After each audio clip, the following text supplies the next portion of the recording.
gimana sih kita untuk membangun awal-awal sebuah startup. Pertama, kalian harus punya background yang jelas. Apa kondisi ideal yang pengen kalian achieve lah.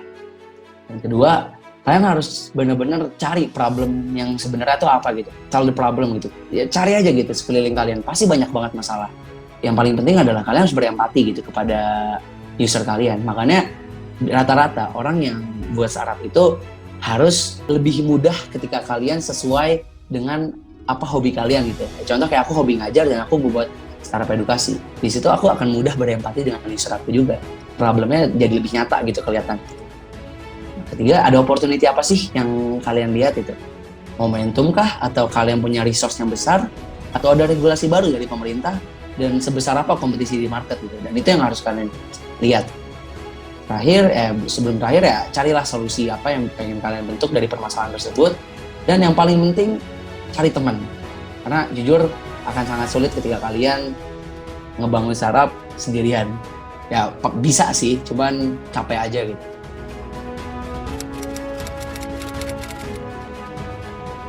Ada satu konsep menurutku menarik, itu tentang ikigai namanya.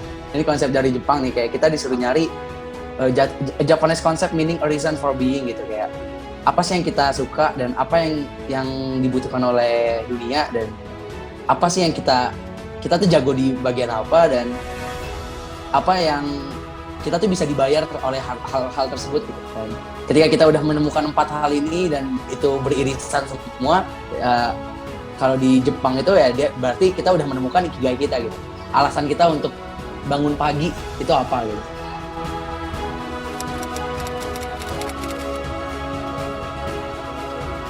Yang penting konsisten dulu sih, kayak setidaknya ada 1 kali seminggu kita ada weekly meeting gitu ya.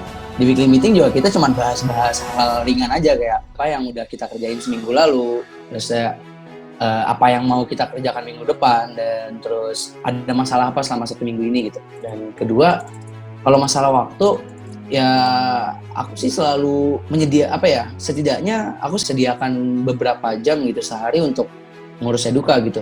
Kayak misalkan dari jam 10 malam sampai jam 12 malam gitu, itu waktunya Eduka gitu ya. Jadi ibaratnya kalau kita di Google Calendar nih udah langsung ngeblok aja lah gitu. Ngeblok 2 jam untuk Eduka. Pokoknya nggak boleh ada apa-apa lagi selain Eduka. Sehingga kita termotivasi juga kayak, oh jam 10 berarti udah harus ngelarin semua tugas-tugas kuliah gitu.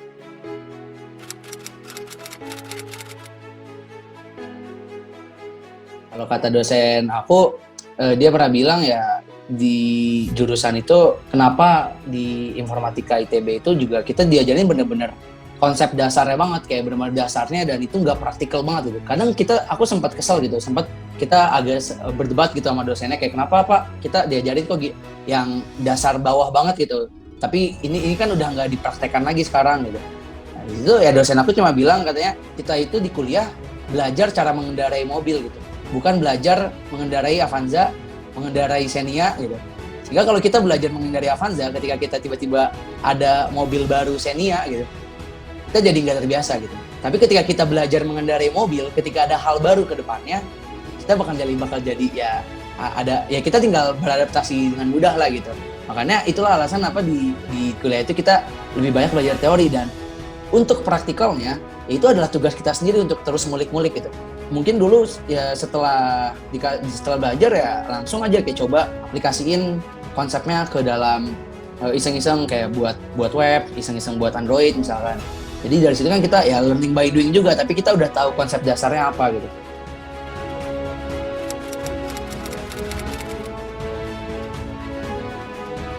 Ya pertama cari resource minimum mungkin ya, kayak kita eksperimen kecil-kecil dulu aja yang kira-kira gak memakan banyak biaya gitu. Satu itu yang harus dipikirin. Kayak dulu ya kita pakai nguli banget gitu ya, kayak belum pakai web, kita masih pakai Line gitu. Nah, untuk ngedaftarin orang-orang gitu, dia harus ngechat kita dulu, kita harus verifikasi lewat Line manual.